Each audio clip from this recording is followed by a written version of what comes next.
আমাদের ভক্ত সম্মেলনে ডিবেট চলছে।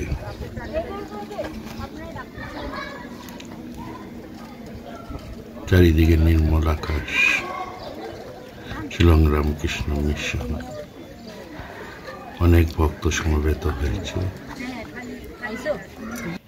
চা, সিঙ্গারা, বিস্কিট দিয়ে করছে। এখন গান পরিবেশনা করছেন স্বামী দীপক প্রধানন্দ।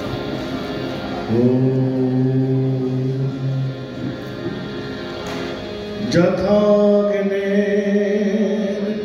দাহিকা শক্তি রামকৃষ্ণে স্থিতা सर्वविद्या स्वरूपा शारदा प्रणमाम्य शारदा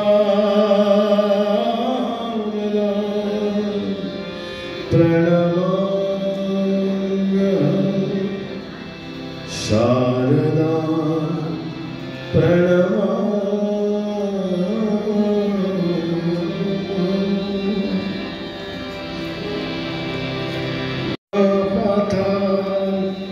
जननी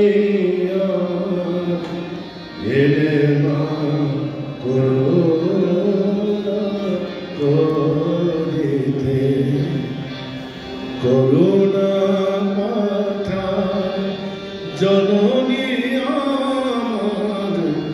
एले करुणा करिते तापिते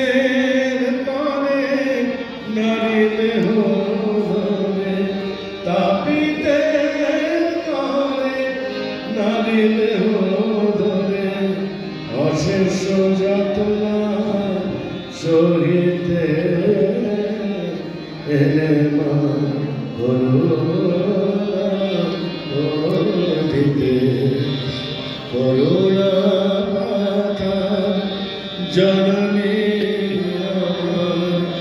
एले मा करुणा करिते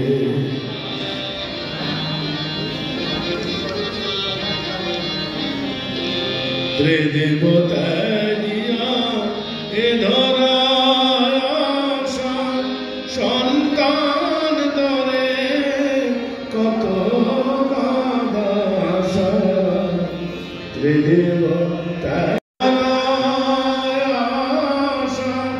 সন্তান দরে কত কাঁদা হাসা অহেতুক তব এই ভালোবাসা অহেতুক তব এই ভালোবাসা কবি কি গোরা বুঝতে এলে মা করুণা করিতে করুণা পাথা জননী এলে মা করুণা করিতে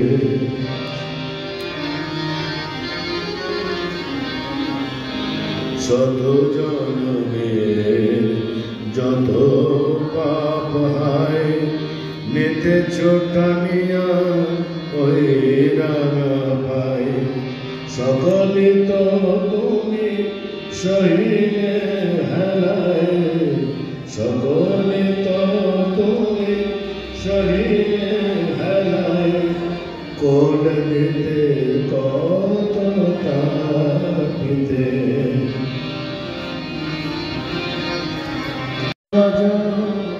ধোয়াতে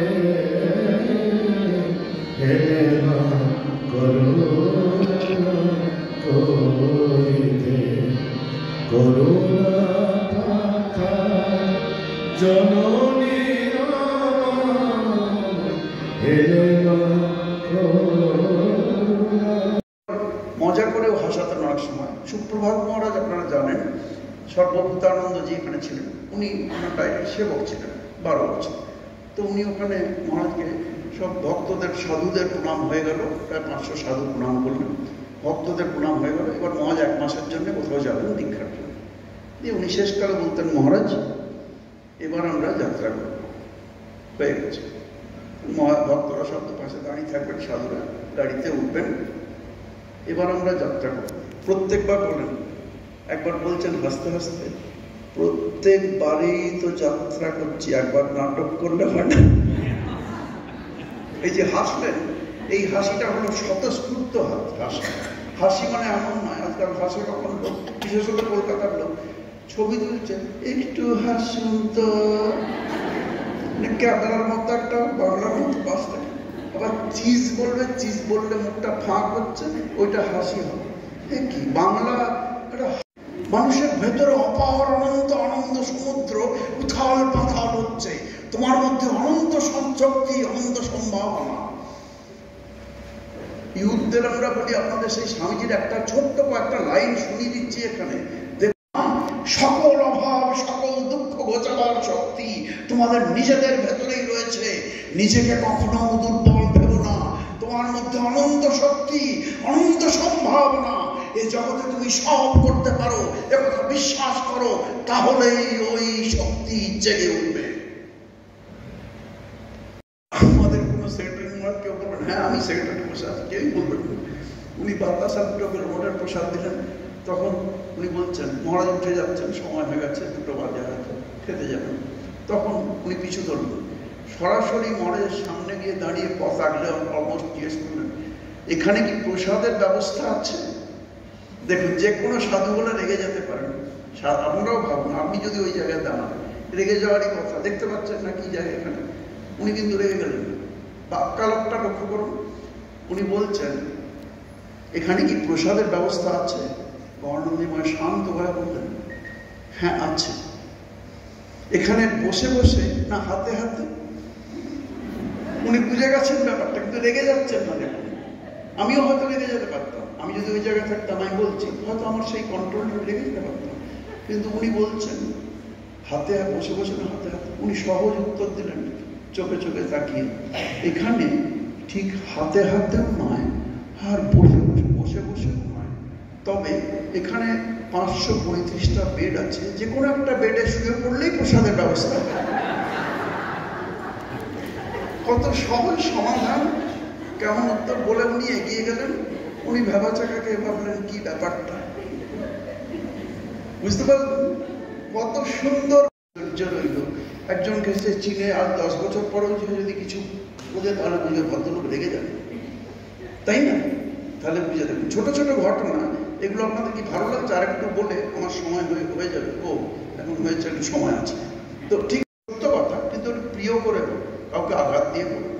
মা প্রিয়া সত্যম অপ্রিয়, অপ্রিয় সত্য বলো, এটা উপদেশ। আমরা দৈনন্দিন জীবনে, ব্যবহারিক জীবনে হয়তো পেরে উঠি না, কিন্তু সেটা চেষ্টা করতে হবে ব্যবহারিক জীবনে। তার এটা একজন যোগী বসে আছেন গাছতলায়, জঙ্গলের মধ্যে, জঙ্গলের ট্রেল থাকে, ছোট ছোট রাস্তা, কিছু দেখা যায় না, ওর মধ্যে দিয়ে রাস্তা হালকা হালকা থাকে। একটি সুন্দরী মেয়ে সব সাজগোজ করে এরকম হন্যে হয়ে ছুটে আসছে। যোগী হয়তো ধ্যানে বসছিল, কিন্তু উনি চট করে চোখ খুললেন, দেখলেন একটা ইয়াং মেয়ে একটা এইসব গয়নাগাটি পরে আসছে, আর হন্যে হয়ে ছুটে ব্যস্ত হয়ে আসছে। এসে বলছেন, মহারাজ মহারাজ, আমাকে দুষ্কৃতীরা তেড়ে আসছে, আমি কোন দিকে যাব? সঙ্গে সঙ্গে উনি ধ্যানের কথা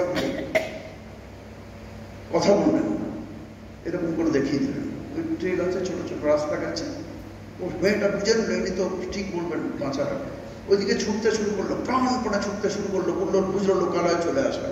3 মিনিট পরেই কিছু দুর্দান্ত লোক এসছে।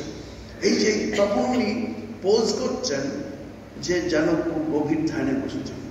তাহলে বলবেন ধ্যান করছেন না, কিন্তু পোজ করছেন, pretending as if he is meditating. এটা কি মিথ্যাচার? না, মিথ্যাচার নয়, শাস্ত্র অনুযায়ী মিথ্যাচার নয়। দেখুন সত্য কিভাবে রক্ষা করছেন। অনেকক্ষণ ওরা চিৎকার করছে, দেখছে ধরলে বাবা পবিত্র মানুষ, ঠুকে ঠুকে ওখানে বেদিটা, গাছের তলা বেদিটা, এই যে মহারাজ মহারাজ, এই যে যোগী রাজ, কি বলবেন? উনি অনেক পরে, 2-3 মিনিট পরে আস্তে আস্তে চোখ খুললেন, যেন বলবেন শুনছেন। ওরা সব বলছে, একটা এদিকে ওকে আসতে দেখেছেন, বলতে পারেন উনি চুপ করে এমন করলেন পোজটা যেন কালা শুনতে পারেন। ওরা কানের কাছে এসে আবার বলছে যে কালা, আচ্ছা ঠিক আছে। শুনে একটা ভাব দেখালেন যেন বুঝতে পেরেছেন। কেন দেরি করছেন বুঝতে পারছেন? হ্যাঁ, এটা হলো সত্যিই থাকছেন উনি। দেখেছেন, বলতে পারেন এরকম একটা মেয়েকে ছুটতে দেখেছেন, বলতে পারেন? উনি বলছেন ধীরে ধীরে, যে দেখেছে সে বলতে পারে না। ধীরে ধীরে বলছে, তাড়াতাড়ি। ওরা তাকাচ্ছে পরস্পর, এদিকে দুষ্কৃতি মানে কি, স্ক্রু তো ঢিলে আছে, পরস্পর তাকাচ্ছে, কি বলছে ধাঁধার কথা। যে বলতে পারে সে দেখেনি। ওরা বুঝতে পারছে না আসলে কি বললেন। ভাবুন, সত্যনিষ্ঠ যোগী একটা নিরীহ নিরপরাধ পথিককে যদি কেউ মেরে ফেলতে যায়, উনি যদি বলেন আমি সত্যে আছি, এদিকে চলে যাও, তাহলে ওনাকে নরক বাস করতে হবে। মহাভারতে শ্রীকৃষ্ণ উপমা দিয়ে বলেছেন। তা কিন্তু এটা সত্যবাদিত্ব এখানে এটাই। উনি বললেন যে দেখেছে সে বলতে পারে না, যে বলতে পারে সে দেখেনি। তার মানেটা ওরা বুঝতে পারুক না পারুক, উনি বললেন কি, যে দেখেছে, চোখ দেখেছে, সে বলতে পারে না। কিরকম দেখুন ভাষা যোগী। যে বলতে পারে জিহ্বা, সে দেখেনি। রাইট? কি সুন্দর কথা, কত থট প্রভোকিং দেখুন। তারপর ওরা তো কাবু হয়ে বলছে আমরা কোন দিকে যাব। উনি সঙ্গে সঙ্গে দেখালেন ওদিকে গেছে তো অপোজিট। মানে কি, তোমরা কি অসৎ পথে যাবে, সৎ পথে যাবে, তাই না? তাই ওই দিকটা অপোজিট ডিরেকশনটা উনি দেখিয়ে দিলেন যে এই দিকে যাবে। সব দিকে ব্যালান্স রেখে সত্যই রইলেন, আচরণেও সত্যই পালন করলেন, এরকম করে করে দিলেন। আমরা আরেকটা লোক ব্যবহারের কথা, ওখানে যাবেন, আমরা প্রায় যাই, ওই ফেরিঘাট আছে। এটা অবশ্য ধরুন বছর 35 আগের কথা, বছর 30 আগের কথা। তখন ফেরিঘাটটায় এইরকম এখন সাজানো, এখন গেলে দেখবেন সুন্দর স্টল টল করে সাজিয়ে দিয়েছে এরকম। আর নৌকো যায়, আর নৌকো যায় খুব ছোটো ছোটো। তো ওখানে ভক্তরা দাঁড়িয়ে থাকে না, সাধুরাও প্রায় আসেন। তো ভক্তরা সে মহারাজ আসতেই বললেন ওপারে যাবেন, ফেরিঘাট পেরিয়ে ওই বরানগর যাবেন। তখন উনি ভক্তরা বললেন মহারাজ আপনাদের টিকিট লাগবে না। টিকিট কত করে? 1 টাকা। তো উনি আবার কাউন্টারে বললেন, যদি আবার ওপাশে গিয়ে চান, কাউন্টার পার্সন বললো চলে যান। তো বললেন চাইবে না? তো বললো না। যে উনি জেটিতে নেমে দেখছেন, যাচ্ছেন, যেখানে নৌকোয় উঠবেন, জেটিটা শেষে এসে দেখছেন একটা এরকম করে হলুদ বোর্ডের উপরে লাল অক্ষরে বড় বড় করে লেখা আছে, গরু, ছাগল, কুকুর, পাগল, ঘোড়া আর মহারাজ আর মাতাজি, এদের টিকিট লাগবে। বেশি হাসলে সময় তো চলে যাবে, এখানেই স্টপ। ওখানে উনি বললেন ভাষাটা গরু, ছাগল, কুকুর, পাগল, ঘোড়া আর মহারাজার মাতাজি সবাই টিকিট লাগবে। কি তীব্র ভাষা! ওইটাই সাইকেল বা গরু এসব নিয়ে গেলেন এবং পূজনীয় মহারাজদের মাতাজিদের কোন টিকিট লাগবে, একই কথা। কিন্তু এইভাবে তখন অক্ষরে একে তীব্র কালার, উগ্র কালার, আর তার সঙ্গে ওই উগ্র ভাষাটা দেখে হাজার মানুষের শরীর তো এত দুঃখ পেলাম। সুন্দর না? ভালো লাগলো? আর একটা বলেই আমরা শেষ করব। এখন এটা হলো যে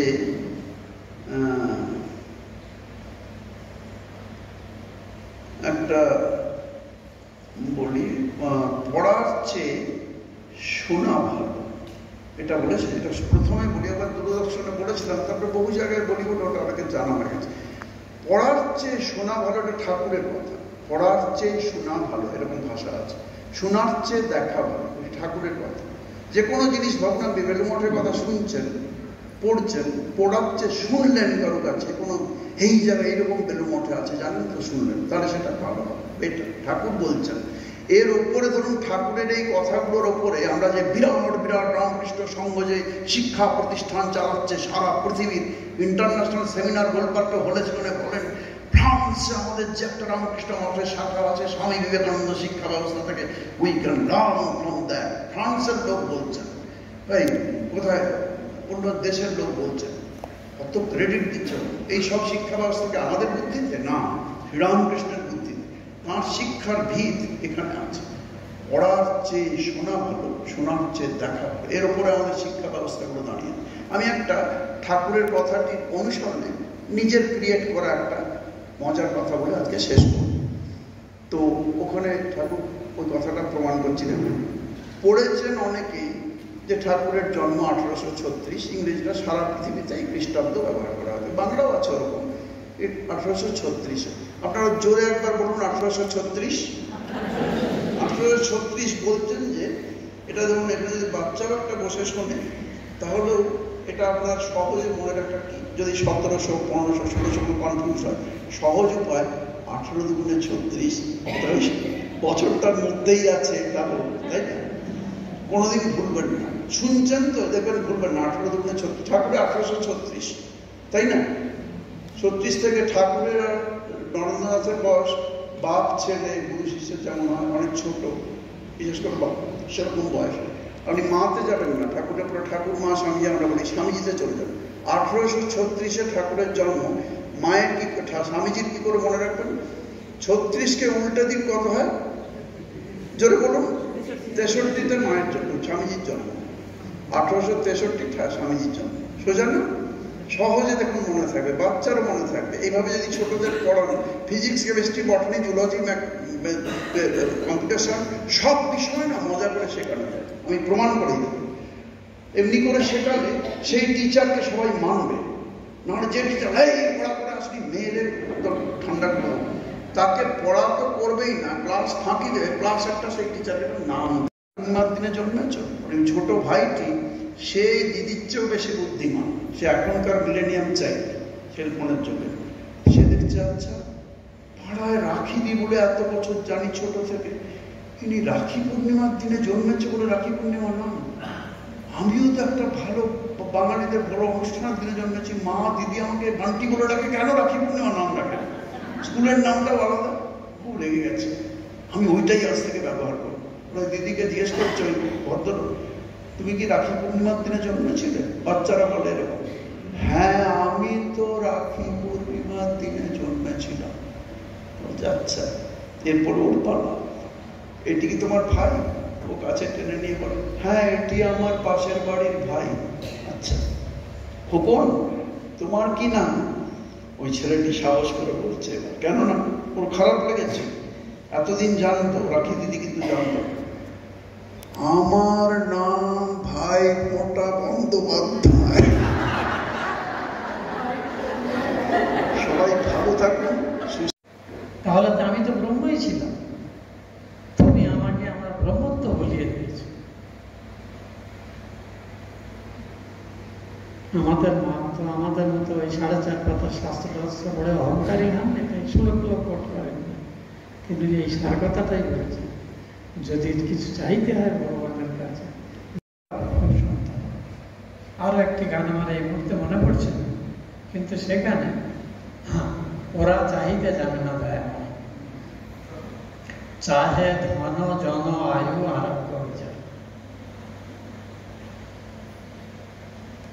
তিনি মুখে নাই যায়, করুণার সিন্ধু থেকে তো মানে ভগবানের ভক্তির প্রস্রব নদী বয়ে যাচ্ছে, তার থেকে এখন তিনি জল দিয়ে নিজের মধ্যে নেওয়ার কথা ভাবে, বরং ওর তীরে যে ধুলো বালি রয়েছে তাতেই ঘোরাঘুরি খাচ্ছে, চলে বেড়াচ্ছে, ধুয়ে নিজেদের জীবনটাকে কলুষিত করছে। ঠিক একই রকম কথা রবীন্দ্রনাথের কথাতে একটি আছে, যা চাইতে হয় যা চাইবে, যা চাওয়ার নয় তাই চাই। ওরই শেষে বলছে যে তোমার কাছে এসে যে আমার জীবনে